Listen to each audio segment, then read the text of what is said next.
नमस्कार दोस्तों, welcome to Jharkhand exam. Jharkhand के पिछले परीक्षाओं में पूछे गए सवाल और जवाब का ये सेट 19 है और पिछले सेट की तरह इसमें भी 20 प्रश्न हैं जिसमें जवाब के साथ साथ इंपॉर्टेंट फैक्ट्स भी हैं। तो हम लोग शुरुआत करते हैं। आज हम लोग शुरुआत करते हैं जो मैंने पिछले सेट में आपसे प्रश्न पूछा था। तो वो प्रश्न क्या था?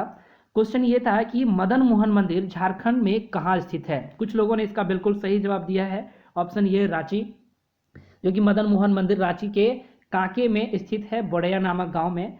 मैं आपसे एक चीज़ कहना चाहूँगा कि जो मैं प्रश्न पूछता हूँ, अगर उसके बारे में आपको कुछ भी डिटेल्स जानकारी मिलती है या फिर अगर आपके पास है तो आप कमेंट बॉक्स में ज़रूर लिखें ताकि आपका एक बार और रिवीजन हो सके।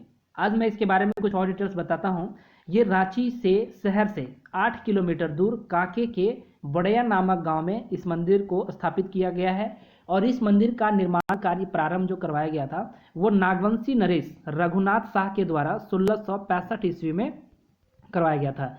इस मंदिर का निर्माण करवाने में करीब करीब 17 वर्ष का समय लगा था और मंदिर जो बनके कंप्लीट हुआ था वो 1682 ईस्वी में कंप्लीट हो गया था।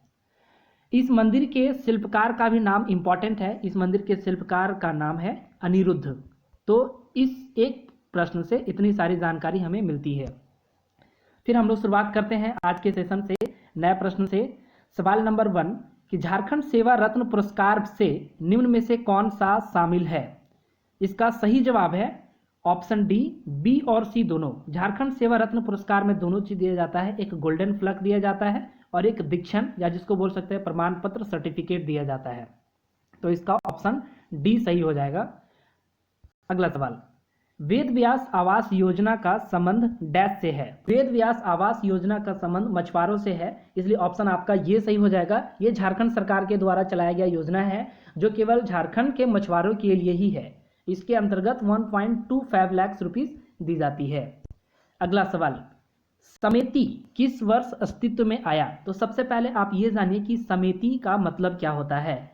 State agricultural management and extension training institute, इसका मतलब होता है, जो कि अस्तित्व में आया था 2004 में। आपका ऑप्शन डी सही हो जाएगा। ये एक स्टेट लेवल ट्रेनिंग इंस्टीट्यूट है जो कि झारखंड सरकार के द्वारा चलाया गया है, स्टेट लेवल का। अगला सवाल, निम्नलिखित जिलों में से कौन सा जिला शीर्ष 5 साक्षर जिलों में शामिल नहीं है। इसका सही जवाब होगा ऑप्शन ए, देवघर का जो लिटरेसी परसेंटेज है 2011 के जनगणना के अनुसार वो सबसे कम है। बाकी अगर देखा जाए तो रामगढ़ का 73.17%, पूर्वी सिंहभूम का 75.49%, बोकारो का 72.01% और जो देवघर का लिटरेसी परसेंटेज है वो 64.85 है, जो कि अन्य ये चारों से कम है। तो आपका ऑप्शन ए सही हो जाएगा, देवघर। अगला सवाल, झारखंड से प्रथम महिला अंतर्राष्ट्रीय क्रिकेट अंपायर कौन है। तो झारखंड स्टेट से प्रथम महिला जो अंतर्राष्ट्रीय क्रिकेट अंपायर हैं वो ऑप्शन ये सही हो जाएगा, आश्रित लकड़ा, जो कि अंतर्राष्ट्रीय क्रिकेट अंपायर हैं। अगला सवाल, निम्नलिखित में से कहाँ रेलवे स्टेडियम स्थित है। अगर ऑप्शन के अनुसार देखा जाए तो जो रेलवे स्टेडियम स्थित है वो ऑप्शन डी आपका सही है, धनबाद में। और इसका जो निर्माण कार्य हुआ था ये 2018 में कंप्लीट हो गया था और 2008 से अभी प्रेजेंट चलते ही है, मीन्स वहाँ खेल होते रहते हैं। तो ऑप्शन डी सही हो जाएगा, धनबाद में। अगला सवाल, निम्नलिखित कोयला खदान में से कौन सा सबसे पुराना माना जाता है जहाँ से कोयला निकाला गया था। तो हालांकि अगर ये चीज़ देखा जाए तो झारखंड का नहीं है, इसका ऑप्शन ये सही हो जाएगा, रानीगंज, जो कि अभी वेस्ट बंगाल में पड़ता है। अगर ये चीज़ देखा जाए कि झारखंड का सबसे पुराना, तो झरिया का जो कोयला कारखाना है वो सबसे पुराना है झारखंड का। लेकिन अगर भारत का पूछ दिया जाए तो ये रानीगंज हो जाएगा, इसलिए ऑप्शन ये सही होगा। अगला सवाल, 2011 की जनगणना के अनुसार रामगढ़ जिले की जनसंख्या घनत्व क्या है। तो सबसे पहले ये जानिए कि जनसंख्या घनत्व होता क्या है। शायद मैंने पिछले वीडियो में भी डिस्कस किया था। ये जनसंख्या घनत्व एक रेशियो है, अनुपात बोल सकते हैं, किसी भी क्षेत्र विशेष में रहने वाले कुल लोगों की संख्या और उस क्षेत्र विशेष का कुल क्षेत्रफल। अगर हम लोग ये रेशियो निकाल लेंगे तो हमारा पॉपुलेशन डेंसिटी निकल जाएगा, जनसंख्या घनत्व निकल जाएगा। तो रामगढ़ जिले का जो जनसंख्या घनत्व है ऑप्शन सी सही होगा, 684 व्यक्ति प्रति वर्ग किलोमीटर। इसके साथ साथ हम लोग ये देख लेते हैं कि 2011 की जनगणना के अनुसार झारखंड की जो जनसंख्या घनत्व है वो कितनी है। तो वो 414 व्यक्ति प्रति वर्ग किलोमीटर है। 414 व्यक्ति प्रति वर्ग किलोमीटर। और अगर भारत की देखी जाए तो 2011 की जनगणना के अनुसार 382 व्यक्ति प्रति वर्ग किलोमीटर है। अगला सवाल, डैश विश्व प्रसिद्ध छाऊ नृत्य का घर है। तो आप ये जानते हैं कि छाऊ नृत्य का जो उद्गम स्थल है वो झारखंड ही है, और झारखंड के सरायकेला खरसावां जो जगह है वहाँ से छाऊ नृत्य का उद्गम हुआ है, वहाँ से निकला है। तो ऑप्शन बी सही हो जाएगा, सरायकेला। अगला सवाल, सरायकेला नगर डैश नदी के किनारे पर स्थित है। तो सरायकेला जो नगर है वो खरकई नदी के किनारे बसा हुआ है। तो ऑप्शन आपका सी सही हो जाएगा, खरकई। सिमडेगा जिले डैश के साथ सीमाएं साझा करता है। तो मैंने पिछले वीडियो में भी एक चीज़ बताया है कि सिमडेगा जिला किसके साथ सीमा साझा करता है। इस बारे में बताता हूं कि सिमडेगा जिला जो है ऑप्शन डी आपका सही हो जाएगा, उड़ीसा और छत्तीसगढ़। अगर आप झारखंड का मैप अगर ध्यान से देखेंगे तो आपको पता चलेगा कि झारखंड सबसे दक्षिणी पश्चिमी हिस्सा में है, जो कि उड़ीसा और छत्तीसगढ़ के साथ अपनी सीमा को साझा करता है। इसके पास झारखंड के पश्चिम में छत्तीसगढ़ है और दक्षिण में उड़ीसा है। तो सबसे दक्षिण पश्चिम जो जिला है झारखंड का वो सिमडेगा है।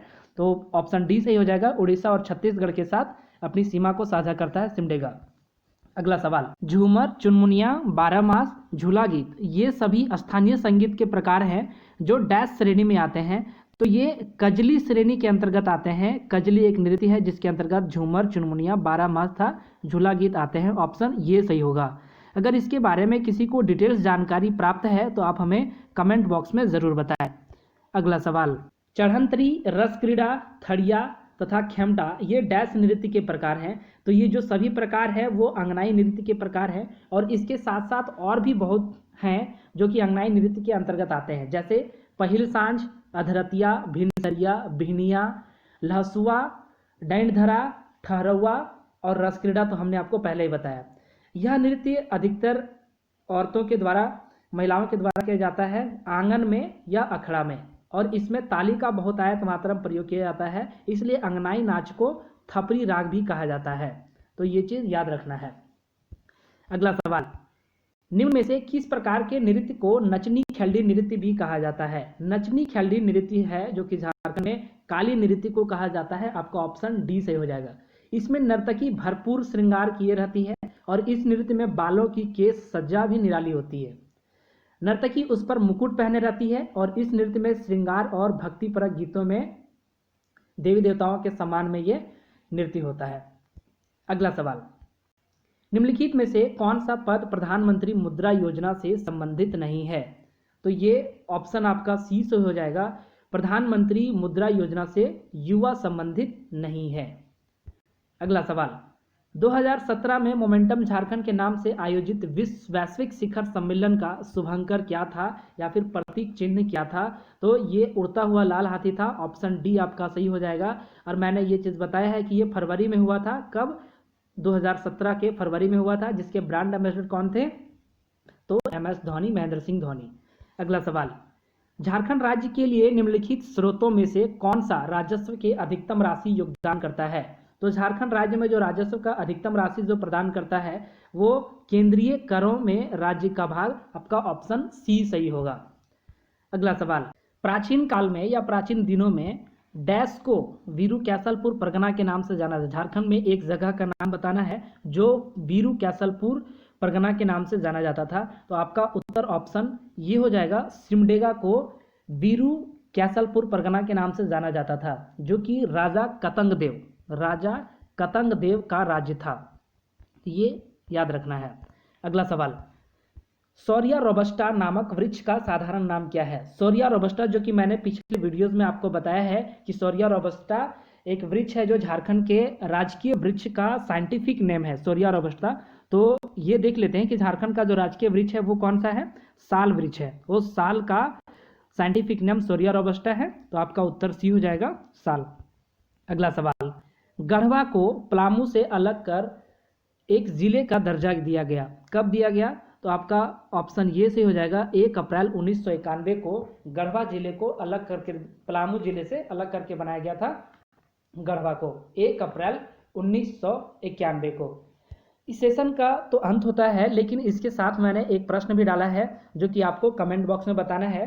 झारखंड के गठन के बाद अब तक कितनी बार राष्ट्रपति शासन लग चुका है? इस सवाल का जवाब मैंने कई बार बताया है, जो कि आपको बताना है। और इसके साथ में अगर कुछ डिटेल्स भी आप जानते हैं तो उसके बारे में ज़रूर लिखें कमेंट बॉक्स में। तो इस सेशन में इतना ही, फिर मिलते हैं हम लोग नेक्स्ट सेशन में कुछ नए सवाल और जवाब के साथ में। तब तक सेफ रहें, घर पर रहें, मस्त रहें। धन्यवाद।